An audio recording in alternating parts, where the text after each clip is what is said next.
زرمبش.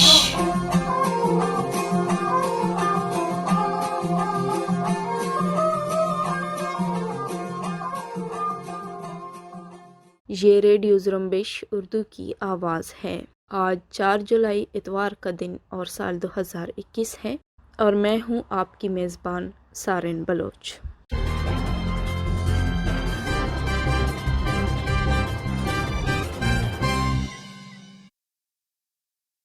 آج کی news bulletin میں بلوچستان سمیت علاقائی و عالمی خبریں ہی شامل ہیں۔ سب سے پہلے پیش خدمت ہے بلوچستان سے متعلق خبریں۔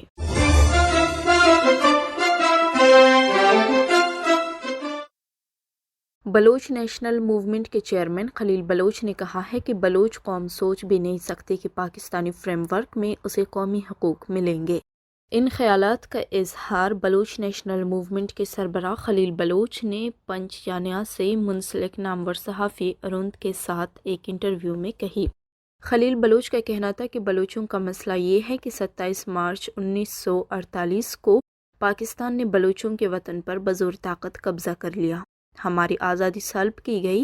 پاکستان کے ساتھ ہمارا سب سے بڑا اختلاف یہی ہے کہ وہ ہماری سرزمین سے نکل جائے اور بلوچ کی آزاد حیثیت کو تسلیم کرے۔ چین سے متعلق پوچھے گئے ایک سوال کے جواب میں انہوں نے کہا کہ بلوچ کے وسائل کو جو بھی لوٹنے کی کوشش کرے گا یا بلوچ کو غلام رکھنے کی پاکستان کی پالیسی میں شریک ہوگا، ہم یقیناً اس کا مخالفت کریں گے، اس کے خلاف مزاحمت کریں گے۔ انسانی حقوق کی پامالیوں سے متعلق ایک سوال کے جواب میں خلیل بلوچ نے کہا کہ مہذب اقوام اور ممالک میں انسانی حقوق کی قدر کی جاتی ہے، لیکن پاکستان ایک ایسی ریاست ہے جہاں انسانی اقدار نہیں ہے، وہاں انسانی حقوق کی پامالیاں بہت زیادہ ہوتی ہیں۔ امریکہ ابھی آپ کا ساتھ نہیں دے رہا ہے، عالمی سطح پر بھی آپ کو مدد نہیں مل رہی، ایسے میں آپ کی لڑائی کیسے آگے بڑھے گی؟ اس سوال کے جواب میں خلیل بلوچ نے کہا کہ ہماری جدوجہد کسی پر بھی انحصار نہیں کرتی ہے، البتہ دنیا یا اس خطے کی سیاست میں امریکہ کا کردار اور طاقت ہے۔ یہ ان کی ذمہ داری بنتی ہے کہ وہ یہاں ایک بڑی انسانی المیے کو بڑھنے سے روک لیں۔ خلیل بلوچ کا تفصیلی انٹرویو ہماری ویب سائٹ زرمبش.com پر موجود ہے، جسے آپ پڑھ اور سن سکتے ہیں۔ کیچ کے مرکزی شہر تربت میں ایئرپورٹ روڈ سے ڈی بلوچ تک نئے سڑک کی تعمیری مشینری اور سرکاری ہاؤسنگ سائٹ کی مشینری کو نامعلوم مسلح افراد نے نظر آتش کیا اور وہاں سیکیورٹی پر مامور اہلکاروں کی چیک پوسٹ اور FWO کے اہلکاروں کو بھی نشانہ بنایا گیا ہے۔ سرکاری ہاؤسنگ سائٹ کے قریب رہائش پذیر قابض پاکستانی فوجی تعمیراتی کمپنی فرنٹیئر ورکس آرگنائزیشن کے اہلکاروں پر حملے میں ایک اہلکار موقع پر ہلاک جبکہ کئی دیگر زخمی ہوئے ہیں۔ دوسری طرف سبی کے قریب ڈھاڈر کچھی میں بارودی سرنگ کا دھماکہ ہوا ہے جس کی زد میں آ کر ایک شخص ہلاک ہوا ہے۔ کیچ سے قابض پاکستانی فورسز نے 2 بھائیوں کو جبری طور پر لاپتہ کر دیا ہے۔ جبری طور پر لاپتہ کیے جانے والے بھائیوں کی شناخت الطاف آزاد اور بہدان ولد مولا بخش کے ناموں سے ہوئی ہے۔ مقامی ذرائع کے مطابق دونوں بھائیوں کو اس وقت حراست میں لے کر لاپتہ کیا گیا جب دونوں بھائی گمشاد ہوٹل میں کھانا کھا کر گھر جا رہے تھے۔ دونوں بھائی سرکاری ملازم ہیں۔ بلوچستان لبریشن فرنٹ کے ترجمان میجر گوہرام بلوچ نے کہا ہے کہ 26 جون کو BLF کے سرمچاروں نے مشقے کے علاقے تنک میں فائرنگ کر کے ایک منحرف سرمچار گلاب ولد سہراب کو ہلاک کیا۔ گوہرام بلوچ کے مطابق وہ بلوچ قومی آزادی سے انحراف کے بعد قابض پاکستانی فوج کے لیے سہولت کار کا کردار ادا کر رہا تھا۔ دوسری طرف بلوچ لبریشن آرمی کے ترجمان جیند بلوچ نے شال میں ایئرپورٹ روڈ پر جمعرات کو قابض پاکستانی فوج کی کانوائے پر ہونے والے IED حملے کی ذمہ داری قبول کی ہے اور کہا ہے کہ قابض پاکستانی فوج کو اس وقت بلوچ سرمچاروں نے نشانہ بنایا جب کانوائے عسکری پیٹرول پمپ کے قریب سے گزر رہا تھا۔ جیند بلوچ کے مطابق دھماکے کے نتیجے میں قابض فوج کے 4 اہلکار ہلاک اور 6 زخمی ہو گئے جبکہ ایک گاڑی مکمل تباہ ہو گئی۔ بلوچ لبریشن آرمی کے ترجمان آزاد بلوچ نے کہا ہے کہ ان کے سرمچاروں نے 26 جون کو مقبوضہ بلوچستان کے شہر شال کے علاقے مارگٹ چخوبی ورڈ میں موبائل ٹاور لگانے والے 6 مزدوروں کو گرفتار کر لیا اور کمپنی کے مشینریز سمیت دیگر آلات کو نظر آتش کیا۔ جن میں سے 3 کو رہا کیا گیا جبکہ 3 ابھی تک ان کی حراست میں ہیں۔ آزاد بلوچ کا کہنا ہے کہ ٹیلی کمیونیکیشن کمپنیوں کو منع کرنے کے باوجود باز نہ آنے پر یہ قدم اٹھایا گیا، کیونکہ یہ سب استحصالی کمپنیاں ہیں جو بلوچستان میں انسانی حقوق کی پامالیوں میں استعمال ہو رہے ہیں۔ آزاد بلوچ نے کہا ہے کہ ان کی تنظیم نے یہ فیصلہ کیا ہے کہ اگر اقوام متحدہ کے ادارے یا پھر جنیوا میں موجود ریڈ کراس کے نمائندوں سمیت دیگر عالمی ادارے 10 روز کے اندر زیر حراست مزدوروں کی ذمہ داری اس شرط پر اٹھاتے ہیں کہ وہ پھر سے ایسے منصوبوں کا حصہ نہیں بنیں گے تو اس صورت میں انہیں رہا کیا جائے گا۔ بلوچ ریپبلکن آرمی کے ترجمان سرباز بلوچ نے مذہبی شدت پسند گروہ جیش العدل کی جانب سے تنظیم کے خلاف ایک بیان کو مسترد کرتے ہوئے کہا ہے کہ پنجگور میں مذہبی شدت پسند گروہ نے جس واقعے کو تنظیم سے منسوب کیا ہے اس سے BRA کا کوئی تعلق نہیں ہے اور دہشت گرد گروہ کا بیان من گھڑت ہے، جس سے واضح ہو گیا ہے کہ انہیں بلوچستان تو کیا صرف پنجگور کے ایک گاؤں کے بارے میں کوئی معلومات نہیں، جس سے شدت پسند گروہ کی اصلیت واضح ہو جاتی ہے کہ انہیں کہاں سے فیڈ کیا جا رہا ہے۔ سرباز بلوچ کا مزید کہنا تھا کہ مذہبی شدت پسند گروہ خود ایک پراکسی ہے، جبکہ BRA نہ کبھی کسی کی پراکسی رہی ہے نہ کبھی ہوگی۔ سبی میں مسلح افراد نے ایک گھر میں گھس کر فائرنگ کر کے 4 افراد کو زخمی کر دیا ہے۔ فائرنگ کا واقعہ سبی کے تحصیل بختیار آباد میں پیش آیا۔ زخمیوں میں ایک خاتون بھی شامل ہے۔ پنجگور میں نامعلوم مسلح افراد نے نوربخش نامی شخص کو گولی مار کر زخمی کر دیا ہے۔ ڈسٹرکٹ پریس کلب ڈیرہ مراد جمالی کے ممبر اور روزنامہ مشرق کے رپورٹر وحید رزاق بنگلزئی کو نامعلوم افراد نے حملہ کر کے شدید زخمی کر دیا ہے۔ شال میں مستنگ روڈ پر قادری پمپ کے قریب گاڑی اور موٹر سائیکل کے درمیان تصادم میں ایک شخص ہلاک ہوا ہے۔ پاکستان کمیشن برائے انسانی حقوق نے اپنی سالانہ رپورٹ میں کہا ہے کہ سال 2020 میں بھی بلوچستان میں انسانی حقوق کی خلاف ورزی کے متعدد واقعات رپورٹ ہوئے، جہاں سیاسی اختلاف رائے رکھنے والے افراد اور صحافیوں کا قتل کیا گیا، جو بلوچ آوازوں کے غیر محفوظ ہونے کی عکاسی کرتا ہے۔ کمیشن کا کہنا تھا کہ سال 2020 میں انسانی حقوق کی صورتحال سے متعلق سالانہ رپورٹ میں مشاہدہ کیا گیا ہے کہ بلوچستان میں جبری گمشدگیوں کا سلسلہ جاری رہا۔ HRCP نے سال 2020 میں جبری گمشدگی کے 24 واقعات قلم بند کیے۔ انہوں نے بتایا کہ گزشتہ سال رہا ہونے والے لاپتہ افراد کی تعداد میں اضافہ ہوا۔ مجموعی طور پر 124 لاپتہ افراد کو رہا کیا گیا، جبکہ HRCP کو لگ بھگ 1300 افراد کی گمشدگی کی براہ راست رپورٹنگ ہوئی، جبکہ سال 2020 میں 20 لاپتہ افراد کے لواحقین نے براہ راست رجوع کیا۔ بلوچی کی پہلی فلم اردو اور سندھی زبان کے کئی ڈراموں میں یادگار کردار ادا کرنے والے اداکار انور اقبال 71 برس کی عمر میں وفات پا گئے۔ ان کے خاندانی ذرائع کے مطابق انہیں کینسر کا مرض لاحق تھا اور وہ گزشتہ کئی روز سے علالت کے باعث کراچی کے نجی ہسپتال میں زیر علاج تھے۔ انور اقبال کے خاندان کا تعلق بنیادی طور پر گوادر کی تحصیل پسنی سے ہے اور وہ بلوچی زبان کی پہلے TV چینل وش نیوز کے ڈائریکٹر احمد اقبال بلوچ کے بڑے بھائی تھے۔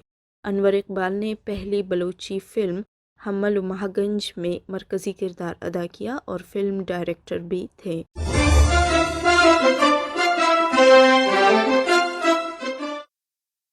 یہ تھے بلوچستان سے متعلق خبریں۔ اب علاقائی و عالمی خبریں پیش کر رہے ہیں خلیل بلوچ۔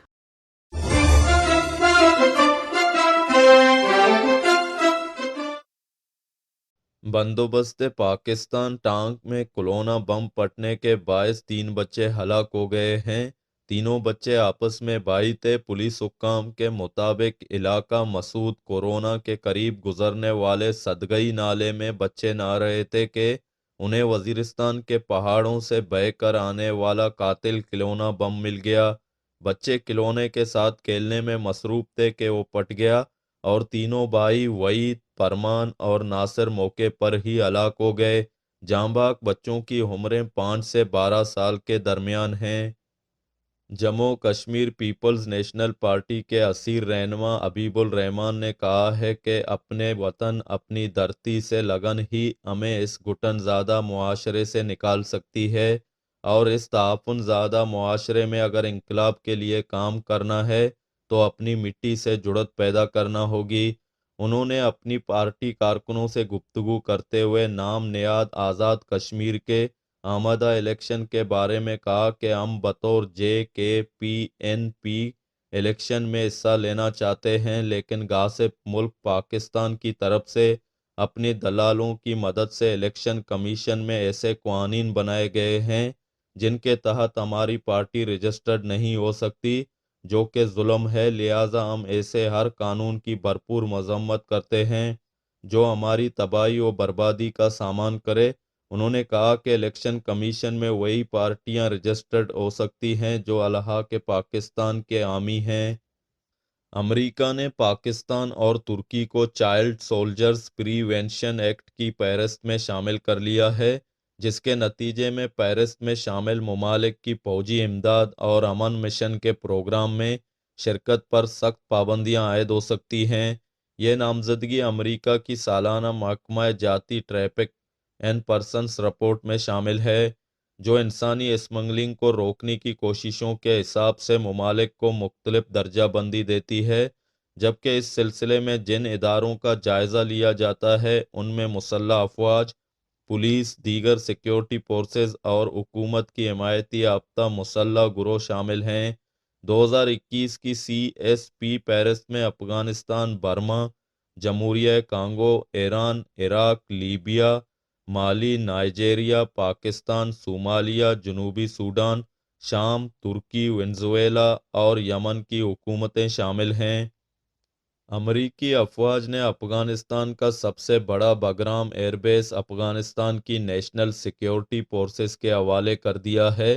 بگرام کا فوجی اڈہ کابل سے 60 کلومیٹر شمال میں واقع ہے اور 2 دہائیوں تک طالبان کے خلاف لڑائی میں امریکی فورسز کا مرکز رہا ہے۔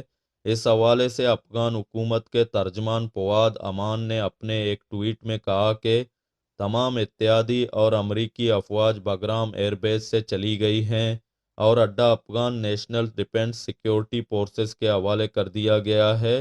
دوسری طرف طالبان کے ترجمان ذبیح اللہ مجاہد نے اپنے ایک بیان میں بگرام ایئر بیس کو خالی کرنے کے عمل کو مثبت قدم قرار دے کر اس کا خیر مقدم کیا ہے۔ افغانستان کی اعلیٰ مصالحتی کونسل کے سربراہ ڈاکٹر عبداللہ نے کہا ہے کہ کئی صوبوں میں لڑائی میں شدت آنے کے بعد یہ لڑائی کابل شہر کے دروازوں تک پہنچ گئی ہے، تاہم انہوں نے بتایا کہ اب بھی کابل حکومت اور دوحہ میں موجود طالبان کے درمیان رابطے برقرار ہیں، جبکہ کابل میں امریکی سفارت خانے میں جارج ڈی افیئرز راس ویلسن نے طالبان کی حالیہ فتوحات کے پس منظر میں کہا ہے کہ دنیا ان کی تسلط کو قبول نہیں کرے گی۔ انہوں نے طالبان پر زور دیا ہے کہ وہ جاری تشدد ختم کرتے ہوئے مذاکرات کی میز پر آئیں۔ بھارت کی فوج نے اپنی خواتین اہلکاروں کو پہلی بار کشمیر کے شہری علاقوں میں قائم چوکیوں پر تعینات کیا ہے۔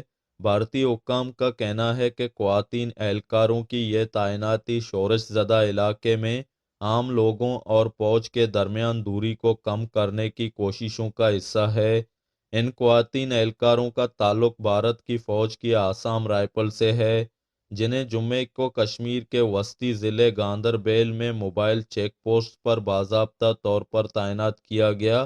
یہ اہلکار بستیوں میں جا کر کشمیری خواتین سے میل جول بڑھانے کی بھی کوشش کر رہی ہیں۔ اسرائیلی لڑاکا طیاروں نے جمعرات اور جمعے کی درمیانی شب غزہ کی پٹی میں فلسطینی گروہوں کے ٹھکانوں پر بمباری کی ہے۔ ان حملوں میں کسی کے زخمی یا ہلاک ہونے کی اطلاع نہیں ملی۔ اسرائیلی فوج کے ترجمان کا کہنا تھا کہ نشانہ بنائے گئے ٹھکانے ہتھیاروں کی تیاری کے لیے استعمال ہوتے ہیں۔ انہوں نے مزید کہا کہ یہ کارروائی غزہ کی پٹی سے داغے جانے والے آتشی غباروں کے جواب میں کی گئی۔ واضح ہے، جمعرات کے روز غزہ کی پٹی سے اسرائیل کی سمت داغے جانے والے آتشی غباروں کے سبب اشکول کے نزدیک 4 مقامات پر آگ بھڑک اٹھی۔